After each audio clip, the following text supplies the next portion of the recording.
अब अपन चलते हैं फैकल्टी के बारे में। फैकल्टी के बारे में बहुत सारे लोगों को रहता है कि सर आप तो अच्छा पढ़ाते हो लेकिन आपके अलावा और कौन, ये कई लोगों को ऐसा डाउट रहता है। इस बार वाला ब्रोशर नहीं लगाया हो क्या? चलो आपके पास में है ना वो एक न्यूज़पेपर जो इसमें ऐड आ रखी, इस बार वाला नहीं लगा रखा ब्रोशर? कहाँ है, कहाँ, कौन सा है? अच्छा ये वाला, ये नहीं है, ये वाला ना, हाँ ठीक है। मैं आपको फैकल्टी के बारे में बता देता हूँ क्योंकि बहुत सारे लोगों को ये कन्फ्यूजन रहता है कि सर आप तो अच्छा पढ़ाते हो लेकिन आपके अलावा कौन। ये एक मिथ्या है जब तक कोई सिरेमिक में नहीं आता तब तक की, क्योंकि हमारे जो पहला फाउंडेशन बैच चल रहा है उनसे आप पूछेंगे तो मुझे याद ही नहीं करते। सही बात तो ये है, उनके बैच में अभी जो टीचर आ रहे हैं वो इतने बेहतरीन हैं कि अब वो उनके फ़ैन हो चुके हैं और मुझे भूल चुके हैं।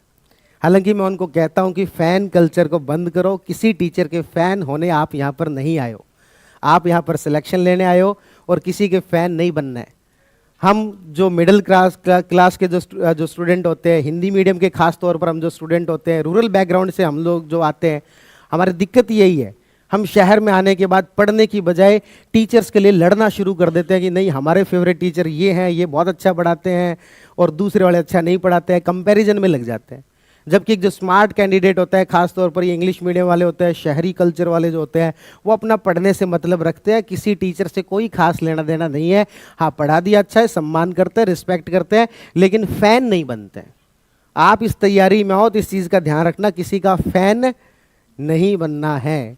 आपकी सेल्फ आइडेंटिटी ऐसी होनी चाहिए, आपकी सेल्फ इमेज ऐसी होनी चाहिए कि मैं इनसे भी बेहतर बनूंगा, केवल समय का ही तो खेल है, वो मुझसे 5 साल बड़े हैं इसलिए 5 साल आगे हैं बस।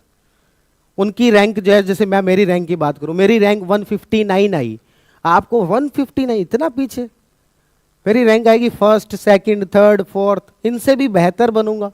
इस प्रकार की जो आपके मन के अंदर भाव होना चाहिए। तो किसी के भी फैन तो बनना ही नहीं है आपको, पहला। चलो अब मैं थोड़ा सा आपको फैकल्टी से रूबरू करा देता हूँ। सबसे पहला मेरा नाम ही लिखा हुआ है, मैंने 3 यूपीएससी के इंटरव्यू दिए हैं और फर्स्ट अटेम्प्ट में आरएस में सिलेक्शन हुआ। हिस्ट्री से एमफिल किया है और हिस्ट्री में मेरा जेआरएफ एक पेपर होता है नेट जेआरएफ का, तो जेआरएफ क्लियर है। इसलिए मैं आपको यहाँ पर Indian history, Indian polity, Rajasthan economy, current affair और बिहेवियर, ये सब्जेक्ट पढ़ाता हूँ। उसके बाद आगे चलते हैं। सुनील सर आपको यहाँ पर इंडियन इकोनॉमी और इकोलॉजी पढ़ाते हैं। 4 यूपीएससी के मेंस दिए हैं, 1 इंटरव्यू दिया है। जो कहा जा रहा है कि यूपीएससी की तरफ ट्रेंड जा रहा है इस एग्ज़ाम का, तो उस ट्रेंड को बहुत अच्छे से समझने वाले, हाल फिलहाल भी पेपर देने वाले, पिछले ही वर्ष इंटरव्यू दे के आए हैं यूपीएससी का, मैंने खुद ने यूपीएससी के 3 इंटरव्यू दिए हैं, तो ये जो यूपीएससी की तरफ बदलता हुआ जो ट्रेंड है इसको बहुत अच्छे से जानते हैं। ये आपको इंडियन इकोनॉमी और इकोलॉजी पढ़ाएंगे। राकेश सर पहले सब इंस्पेक्टर रहे राजस्थान के अंदर और अभी तहसीलदार के पद पर कार्यरत हैं। आरटीएस 31 बैच से हमारे साथी हैं, वो आपको यहाँ पर लॉ पढ़ाएंगे, स्टेट पॉलिटी पढ़ाएंगे और पबैड करके एक सब्जेक्ट होता है वो आपको पढ़ाएंगे। तो ये आपको मैं बता चुका कि सब इंस्पेक्टर हैं और आरटीएस हैं। आशीष सर एसडीएम हैं, हाल ही में एसडीएम बने हैं आशीष सर, और ये आपको इंडियन ज्योग्राफी पढ़ाएंगे और एथिक्स पढ़ाएंगे। 1 यूपीएससी का इंटरव्यू दिया है और 3 बार आरएस में सिलेक्शन हुआ, 3 बार अपनी रैंक को प्रमोट करते हुए वर्तमान में क्या बने हैं, एसडीएम हैं। ये आपको इंडियन ज्योग्राफी पढ़ाएंगे और एथिक्स पढ़ाएंगे। आशीष सर की क्लास में जब आप बैठेंगे तो आपको लगेगा इतनी एनर्जी क्लास के अंदर, बहुत शानदार एनर्जी के साथ में, बड़ी ऊर्जा और जोश के साथ में आपको पढ़ाने वाले आशीष सर। उसके बाद में रणजीत सर की बात करें, रणजीत सर हिंदी आपको पढ़ाएंगे और राजस्थान आर्ट एंड कल्चर। इनके सब इंस्पेक्टर के एग्जाम में सिलेक्शन हुआ और उसके बाद ईओ का एक एग्जाम होता है, ईओ के अंदर भी इनका सिलेक्शन हुआ। वर्तमान में नीम का थाना में इनकी पोस्टिंग है, ईओ के पद पर काम कर रहे हैं। आपको हिंदी और राजस्थान आर्ट एंड कल्चर पढ़ाएंगे। हिंदी इनकी इतनी बेहतरीन है कि आप इस बात का अंदाज़ा लगा सकते हो कि सब इंस्पेक्टर का इन्होंने पेपर दिया और हिंदी में 200 में से 200 नंबर आए, और ये आपको यहाँ पर हिंदी पढ़ाएंगे। आगे बढ़ते हैं। सुरेंद्र सर आपको अकाउंटिंग और ऑडिटिंग और मैनेजमेंट करके सब्जेक्ट होते हैं मेंस के अंदर, वो पढ़ाएंगे। इनका इस सब्जेक्ट के अंदर एमए किया हुआ है, 2 यूपीएससी के इंटरव्यू दिए हुए हैं और 3 यूपीएससी के मेंस दिए हुए हैं। तो जो कहा जा रहा है कि यूपीएससी की तरफ ट्रेंड जा रहा है, तो इसको हमारी टीम बहुत अच्छे तरीके से समझती है।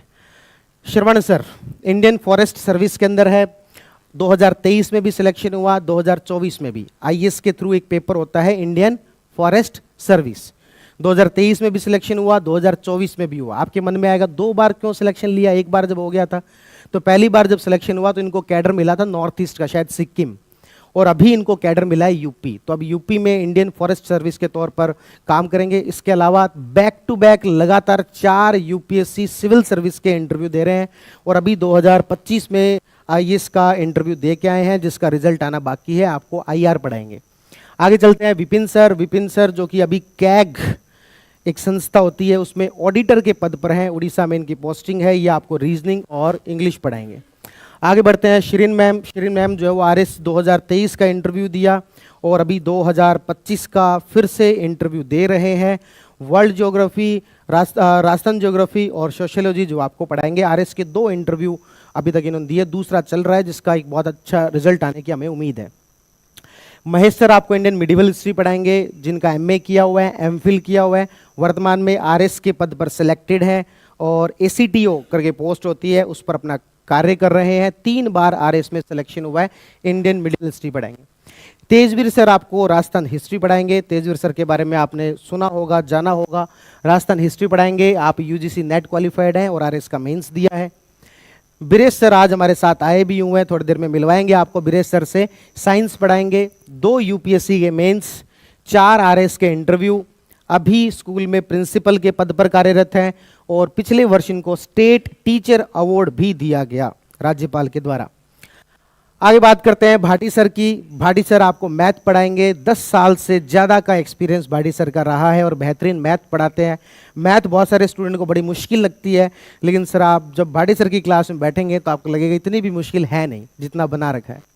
उसके बाद में अभिषेक सर इंग्लिश आपको पढ़ाएंगे। बीए और एमए किया हुआ इंग्लिश के अंदर और कस्टम और सेंट्रल एक्साइज इंस्पेक्टर रहे हैं 2016 के सीजीएल के एग्जाम के अंदर।